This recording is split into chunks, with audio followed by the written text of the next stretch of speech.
infectious diseases, research, medicine, health. Welcome to Outbreak News Interviews. And now, broadcasting from the Outbreak News Skylar Studios in beautiful West Central Florida, here is your host, microbiologist and editor of OutbreakNewsToday.com, Robert Harriman.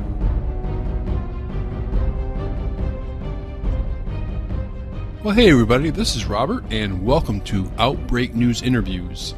Now, in the second in a series of Q&A panels from the International Society of Neglected Tropical Diseases D3 conference in London last week, the Lancet Global Health's Zoe Mullan chairs a great panel on sustaining vaccine confidence in a post-truth era. You're going to like this one. Enjoy. Thank you very much to all our panelists.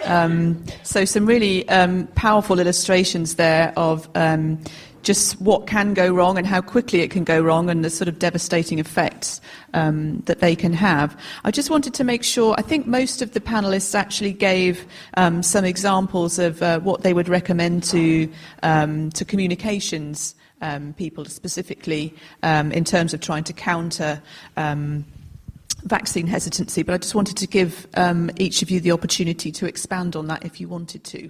So maybe if I'll start with Angus. Start with me again. I flashed a slide quickly. I think based on what we understand, the first thing we have to do is equip healthcare professionals and really galvanize them, give them the tools to manage these difficult conversations and absolutely galvanize them because their recommendation is key. So if they're not systematically, confidently recommending vaccination, we're going to have problems in our programs. The two other things that I think is important is we also need to equip journalists to understand vaccination, to understand how it works, to understand the impact of reporting with false balance, etc. And finally, we need to mobilise a chorus of voices. So all of you in the audience today, even if you don't work on vaccines, you're scientists, you're microbiologists, you're biochemists, you're virologists, you understand how vaccines work. If your voice is not in the conversation, then there are other voices that are getting more attention, more recognition. And so I really think that we need a broad, ongoing mobilisation of a whole host of voices in both the social media conversation, but also talking to the press in mainstream media as well, talking about how vaccination works, why it works like that, and why it's important that we need to sustain the programs that we have in place. Yeah, I'm fully in agreement with what Angus said. I think to really engage with the healthcare professionals, with scientific journals, with scientists, and with mainstream media. Perhaps I would just add one other, let's say, stakeholder in this whole challenge of overcoming hesitancy. And I think the key issue here, I mean, going back from where I come from, is very much to identify who are actually the people who can influence behavior and actually eventually change it. And in many developing countries, that comes down to grassroots community leaders. Even religious leaders. I think you mentioned Catholic bishops in countries which are predominantly Catholic. In other countries that may be totally different. In many developing countries, when people get ill or when even they want advice, they go to traditional healers. They don't go to the first Western staff clinic. So I think perhaps my point to complement what Angus said is identify who can be the influencers and focus communications on them. And this will not be in the English language. This may not even be in areas where there's internet. So it probably requires a fairly different approach and strategy. Thank you. I also want to focus on healthcare providers. So healthcare providers, there's been research showing they remain the most trusted advisor and influencer of vaccination decisions. And if healthcare providers recommend vaccination, people are more likely to vaccinate. And if healthcare providers are vaccinated themselves, they're more likely to recommend vaccination. And in addressing vaccine hesitancy in their patients, healthcare providers are stretched in terms of capacity and confidence in addressing hesitancy. In terms of addressing hesitancy, healthcare providers should acknowledge concerns, not brush them off as not important, but acknowledge them. Engage with their patients, so try and understand the concerns, try and talk through it, and recommend vaccination. Thank you. Thank you. So I think my final point would be this is essentially a question of education, and as with all questions of education, clarity and consistency and access to information are some of the most vital things. So all of those principles should apply above and beyond what the rest of the panellists have said. And I think my final point would be, don't wait for the crisis before you lean into the problem. Actually, the most impact that you can make around things like this is before the panic happens. So actually building foundations of fact and understanding in peacetime is actually far more important than anything that you can do in crisis. So I just want to add, what we found is it's not necessarily always about education. It is sometimes, but it's key to understand the reason why people aren't vaccinating. Some people, I think it was in Pakistan, they were told that they didn't have they were uneducated. That's why they weren't vaccinating. They were saying, I'm educated, that's why I'm saying no. If I was uneducated, I'd be vaccinating, I'd be doing what you're saying, but I am educated, I have this information that's making me not want to vaccinate. So it's really important to understand the key reasons. If I could build on that even further, the principle of truthiness is that my truth is mine, and it stems from my beliefs and my values. So we also need to be very careful that when we present people with facts, when we try to educate them, that we don't challenge them too much, because by challenging people's facts, we're challenging their identity, their values, and so on. So I think there's a piece here which is how do we nest the facts, the education, the information within people's belief systems, within their worldview? Because if we don't get that right, we are actually saying. Another way of putting it is, for many people, you can say your facts are wrong, but people will hear your beliefs are wrong. And that could potentially lead to an effect that is the opposite of what we want to achieve. Thank you. Thanks, everyone. And in fact, that sort of leads quite nicely into my first question to the panel before we kick off with an audience Q&A. So, you were talking about sort of belief systems and how people have their own sort of truths, and I think as we've seen with the election of Trump and Brexit, and that maybe the whole America First thing, there is a large section of society who are very much sort of me first. What's important is what's important for me and my very immediate family or community. So when we're talking about vaccination, which is I guess, a sort of greater good kind of goal, we're trying to eradicate diseases, we're giving vaccines to healthy people in order to prevent epidemics, obviously for individuals as well, but I think people see the larger picture and think, well, to be honest, that's them, I'm me. So do you think in trying to engage with individuals, and when we're trying to work with communications people, that we should be tapping into that sort of me first mentality, and trying to get our truth and our facts across, but in a way that it matters to individuals and their own truths, rather than the kind of greater good sort of angle. I'm going to start with you again, Angus. I get to go first each time. I mean, it's kind of what I was just saying. I think this is as Rachel noted, this is a terribly complex challenge, and as Pauline showed, there are a number of potential root causes behind why someone may question vaccination. And often the questions that they pose are really just a front for deeper concerns. So when we advise healthcare professionals in their conversation, it's listen to people's questions, reflect their questions back to them. But if you get another question or another question, stop and try to think what's going on. Where is this person coming from? Are they living a natural lifestyle and see that vaccines are inherently opposed to their lifestyle? I don't have the solution, but I know that we have to find ways of nesting vaccination within people's beliefs and showing both a benefit for the greater community, but most importantly, I think, as you said, Zoe, showing people the individual benefits. Benefits that resonate with them, benefits that speak to them. We often talk about mortality. With flu, for example, with influenza vaccination, influenza kills 40,000 people a year.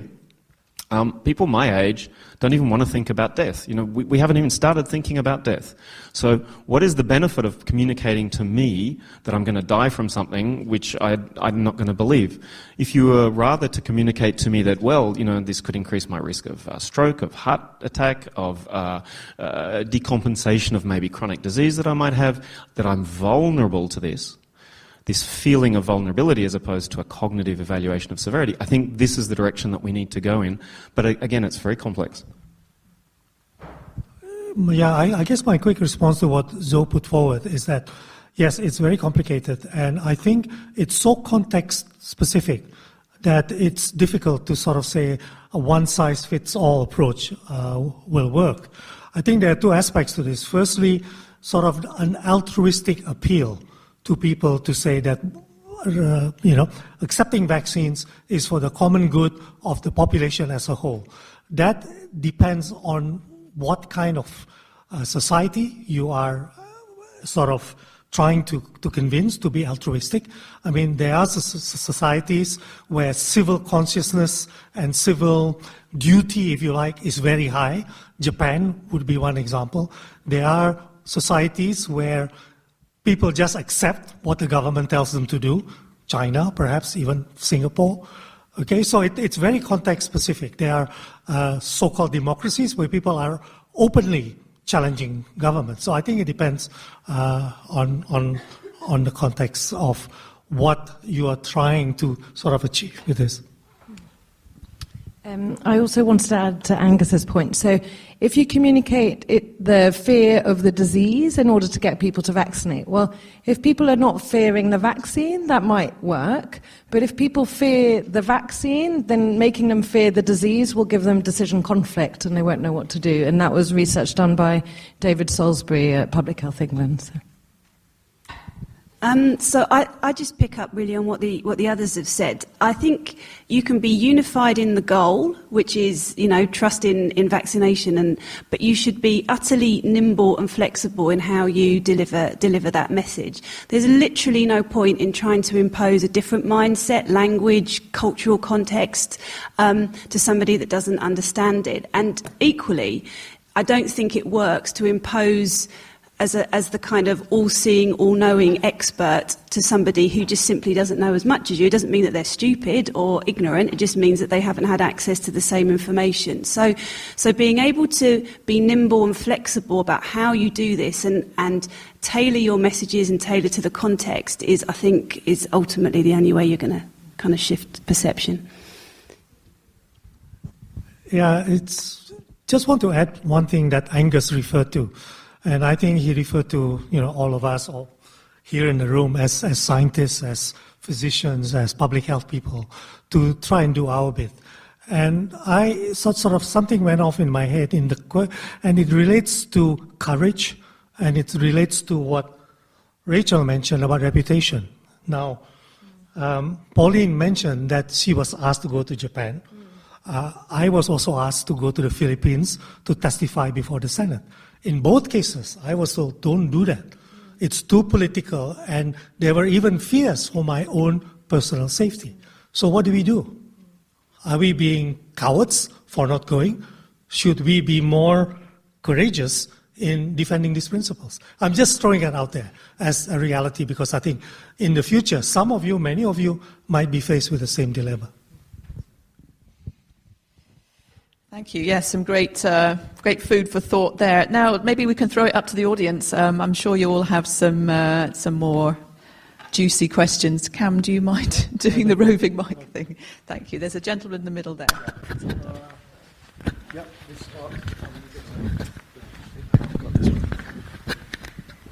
I have a two-part question. So one, National Health Service in the United States, there's Healthy Lives 2020. The NHS does this frequently. So you'll have, what are the things that I should do for preventive care? And they include vaccinations.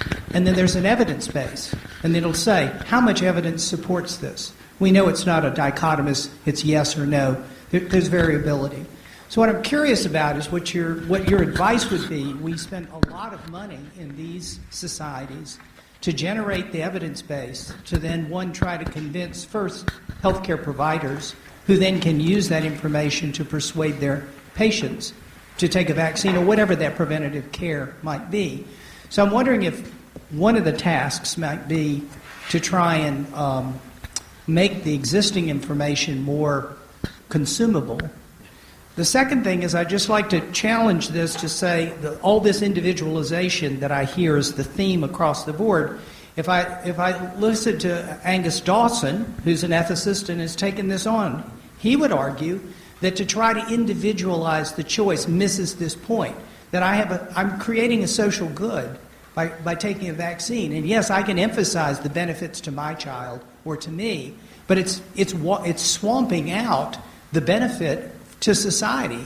And we can't win the day, he argues, by continuing to emphasize personal benefit at the expense of or ignoring the social contract and the social benefit. I'll take a shot at both and then hand it over. I think that we spend enormous sums on evidence generation and almost nothing on evidence translation. And so I heard from a physician the other day that we need to show people the burden of disease.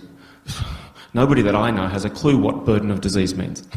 It doesn't. So I think that there is a need in public health in general, not just in vaccination, for substantial investment in communication science, in social and behavioural sciences that allow us to translate the evidence that we're sitting on into forms that resonate with people and lead them to make that decision.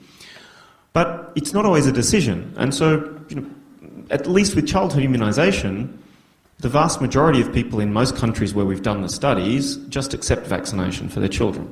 It's a social norm for 60-70% of the population if you look at data in Australia, the UK, the US. There's a very tiny percentage who don't vaccinate, maybe 1 or 2%. And so when we're talking about this personalisation of information, of knowledge, it's this rather more volatile group that Pauline showed us that lie in a spectrum. And so we don't have to be tailoring it to every single one of them. We need to also be spending a lot of time sustaining that notion of this being a social norm. We need to preserve that stable group of people and make sure that they don't slip into that volatile state. Just quickly to build on your second point, I agree with you that probably this is one of the biggest challenges. How do you balance the interest in individual risk and safety versus the good of the population as a whole? And that's very, very tricky. I followed the work of Angus Dawson. Would he, for example, support mandatory legislation for vaccination? Just a question.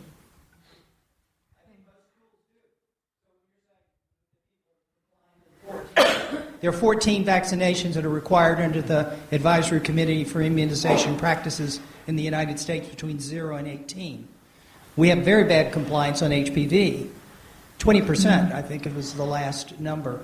But most, and you gave the Texas example, that's the only state, D.C. is the only one.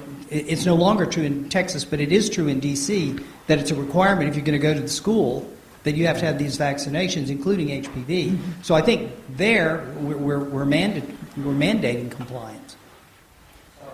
I just wanted to add in terms of the HPV in the US. So the CDC have done a lot of work trying to address the concerns, and they've got a campaign. So you're not opening a door to sex, you're closing the door to cancer, and it's a cancer vaccine. And also there's a web page where for healthcare providers with, if your parents are concerned about this, why don't you talk about research that shows that, and kind of trying to help healthcare providers. Thank you. I was just going to pick up on the collective responsibility versus individual. I certainly wasn't making that argument. I think I was much more making an argument for you do what works. And, you know, different people have different trigger points for behaviour change, and there may well be multiple reasons why people want to do that. So it's tailoring it and understanding the people that you're communicating with, I think, is what I was arguing. Yeah.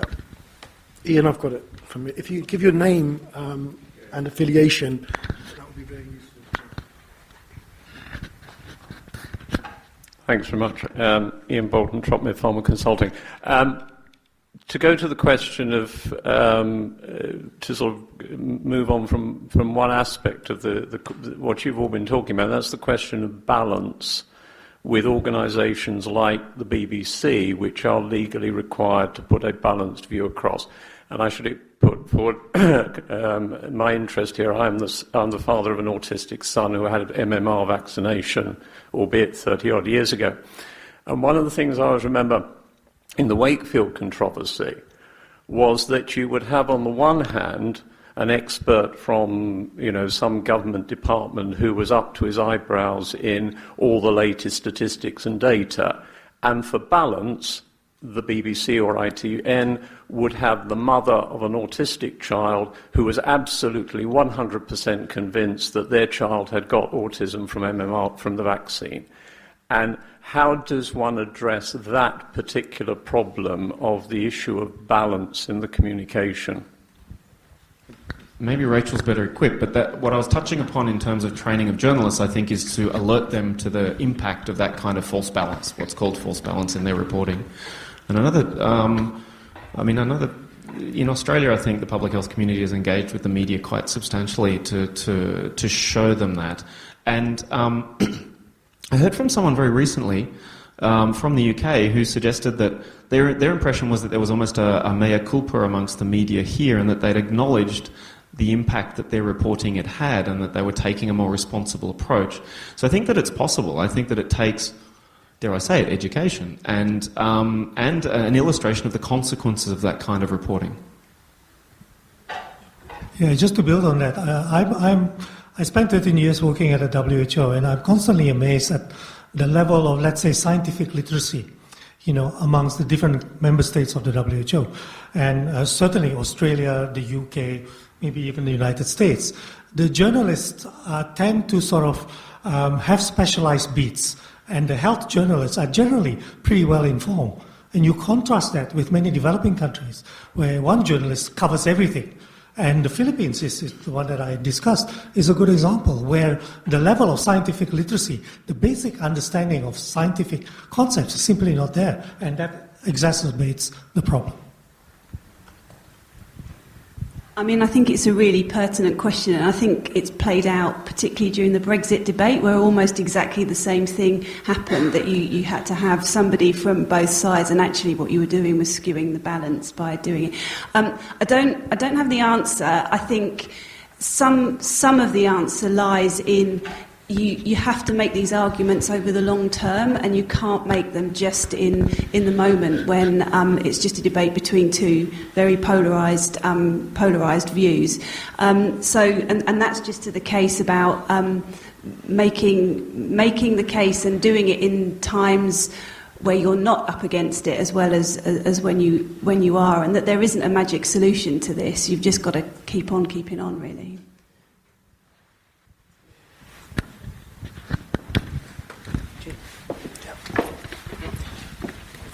I've spent my entire career introducing new technologies, so I know what it's like to try and overcome fear of the unknown.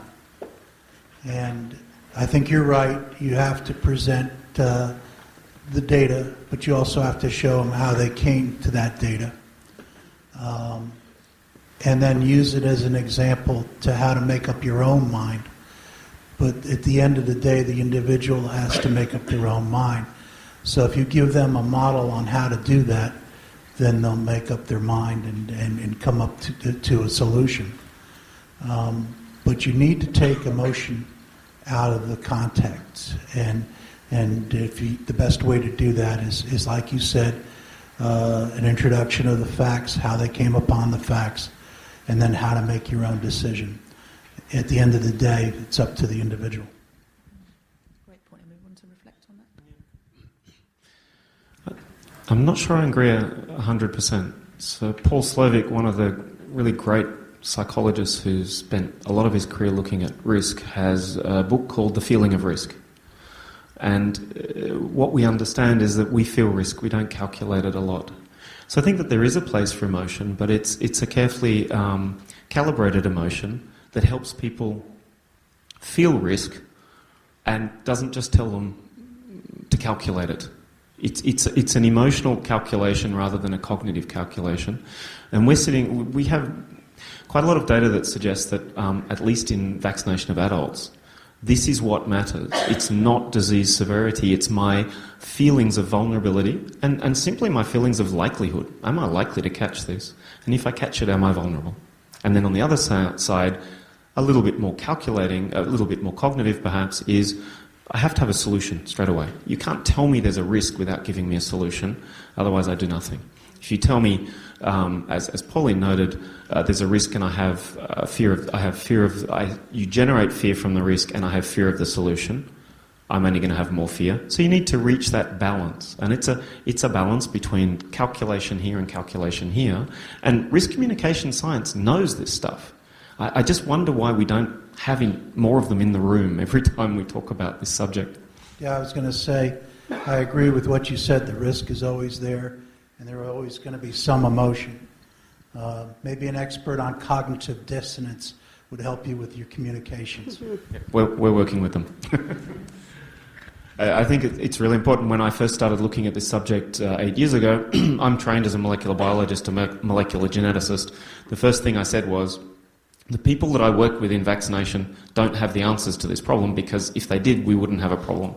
The answer lies outside. And so ever since, in fact, the first meeting we held with Heidi, we brought in cognitive psychologists, sociologists. Heidi's an anthropologist, social media experts, advertising experts, to try to start to mix this whole thing up and bring in expertise outside the world of vaccination that we're so effectively implementing in other areas of public health, maternal and child health, HIV prevention, etc. Social behaviour change communication is pretty standard stuff, and yet we haven't got there yet in vaccination. Hi, my name is Vera Okeo. I'm a journalist from Kenya. Mine is sort of like a question as much as suggestion. I come from a country where a lot of what you're talking about has happened, and I am a science journalist, and I could literally count the number of us in my country, forget about the newsroom that I work with. So my counsel to the science community would be to open up to journalists. There's this fear, oh, you'll misquote me, and then they run away, and then the journalists do what they do, and then everything is fucked up. That's when they come back and the damage is already done. So I was hoping scientists would be more open. As she said before, the chaos is there. You try to engage people, and Angus, as you hinted, that when you challenge people, you challenge their identity. Journalists in my country and most in East Africa feel like scientists talk down at them. There was one time I have scored A's in my whole life, and a scientist told me, "You're blonde," on live camera, and I was like, wow. So I think there needs to be some sort of a consensus for both fields to know that it's not a war. All of us are seeking to serve the public, and we need to bridge that gap. We know you're the experts, but somehow the journalist is the one with the paper, and we are the one that reach, 6 million people in 1 minute, something you can do, so you work with it. And my question would be do you have communication departments in your research areas when you're just about to do something, to work with journalists to tell them this is what to do? Because you can imagine, if I report on science, I need to know something about physics, I need to know something about neglected tropical diseases, malaria, honestly, I cannot become an expert in all those areas. As much as I'm a science journalist, sometimes journalists need help from communication departments from the public health side. Thank you. Thank you. I'm glad you highlighted that issue. So we were saying that we need to train the media in science, but we also need to train the scientists in media. And in the UK, we have the Science Media Centre that's very good at training, but also bringing together scientists and the media. And personally, at London School of Hygiene and Tropical Medicine, we have a comms department and press office that help us feel more comfortable with the media and help talk to the media. And they speak the media's language to then help us understand what we need to do and how we need to speak. And from a personal point of view, initially I found it quite scary and daunting speaking to the media and having interviews, but the more I do, the more I feel comfortable. So. I mean, I think it's a really super important point, because ultimately, if we're not understood, we can't really achieve anything. So being able to, and all of these issues involve talking to people beyond the already converted or the already in the know. So it's kind of a responsibility as well as something that's part of the job. I mean, interestingly, in CEPI, because we are brand new and we're dealing with quite complex information, some of the things that we've tried to start doing is engaging with the media, not just because we want coverage or we've got a press release to pump out, but actually building up a relationship which is about understanding, so that we are a voice of expertise should journalists need it. So quite often I think communications doesn't have to be about being quoted all over the media. Actually, you have a role to play in doing stuff on background and shaping and ensuring therefore that the information that's written is correct as well. Yeah, thank you for that important point. Just to add to what Pauline said, the WHO, at least at the time that I was there, used to have a 3-month in-house training program for journalists, mostly from developing countries, where what they do in the 3 months is to rotate to all the different parts of the organization to give them a better understanding of, what health issues they're particularly concerned about. So I think there are programs in different organizations to do exactly that. Secondly, you sort of alluded to the fact that sometimes scientists talk down to journalists. I want to perhaps share the opposite experience. It's sometimes, in my own personal experience, I've become a little bit wary of media requests, media interviews, because of the number of times that I've been misquoted out of context. So that's one. Secondly, whenever I have approached journalists to say, okay, we have this interesting research on a particular disease, the response is, this is no news. Tell us something that's a disaster, then we'll talk to you. Okay, so I think it's a two-way communication. But very concretely, we have an initiative with the World Federation of Science Journalists. They've already done training for journalists, so going in that direction, on vaccines, immunology in general, in East Africa, I believe, and in the Baltic states. And so we're looking at building a partnership to support them to roll that out more broadly around the world. So if that's interesting, get in touch. I don't know where we're going yet, but it's not only training, but it's also they're building a repository of information, of contacts, great spokespeople, content, etc., that journalists can access easily, so that when they're writing a story on vaccines, they've got it at their fingertips. They don't have to go through some of the pain that you've mentioned. Thank you. Some very useful comments there. I think there might have been a question over here. Yeah. My name is Margaret O'Leary. I'm the CEO of the American Business Council in Nigeria. I would like to know what you think about the proactive engagement of women's groups, the role they play in effectively influencing the conversation around the value of vaccine, especially in developing countries where the women take the treatment decisions for their children.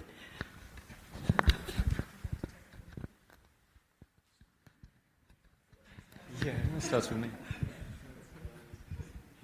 Thank you. So I'd say vital in one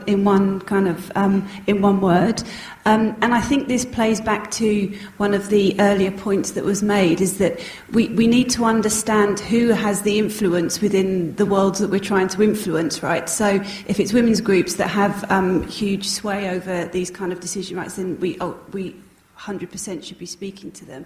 But also quite often there are faith groups or whoever that are actually the ones that are able to get the message across. So absolutely key. Yeah. 2 points. So with the polio eradication, I think in Pakistan and Afghanistan they have a lot of social mobilizers. I think the polio eradication community have realized how important it is for social mobilization to empower the people on the ground who are the influencers. And also what we do in our studies as well is look at who are the key influencers of vaccination decisions. So we always ask, who decided in your family? Do you talk with your husband? Do you talk for HPV with your teenage daughter? How do you come to a decision? What are your sources of information? Did you go online? Did you read leaflets? Who did you talk to at school? Did anyone influence you? Find out the whole community. Another example with polio was that some people weren't vaccinating and they thought it was because they were fearing the issues around sterility, but actually it was a male vaccinator from a different religion coming from a different town that they didn't know. Whereas if it was a female vaccinator coming to their home from the same religion in a community they knew, they'd be more willing to open the door and vaccinate their children. Sorry, I forgot to say this. I mean, we've talked a lot about social media being a problem and problematic for when misinformation gets sent, but actually there's a very clear flip side to that, where if you're able to reach people in the right way, social media is absolutely vital to that. But again, it just comes down to knowing your audience and what media they consume and what matters to them and what they trust. Yeah, I think I agree with Rachel that the answer is yes, absolutely vital. There are many countries in my part of the world, parts of Malaysia, Bangladesh, where it's actually the women who make the major decisions about welfare of their families, be it health, be it nutrition, be it education. Vital. And maybe there's a call to action here that's we just need now, because what we don't hear very often is we've got to get this right next year and the year after, and we've got to be getting it right in 10 years and in 15 years and in 20 years, because we're not going to eradicate many of these diseases. And any crack that opens up, the viruses, the other pathogens come flooding in. So we all have to step up now, I think. I think women's groups, absolutely. Religious and other community leaders, absolutely. And I think also all of you, where's your voice in this conversation? When did you last make a comment on Twitter? When did you last respond to a comment on Facebook? You know how these work. What role are you taking? What responsibility are you taking for vaccination programs in your country? Okay, well, I think we've got only about 2 minutes left, so unless there are any really, really burning questions, we might wrap it up with Angus's quite rousing call to action there. So maybe we could finish up with one final round of applause for our panel. Thank you very much.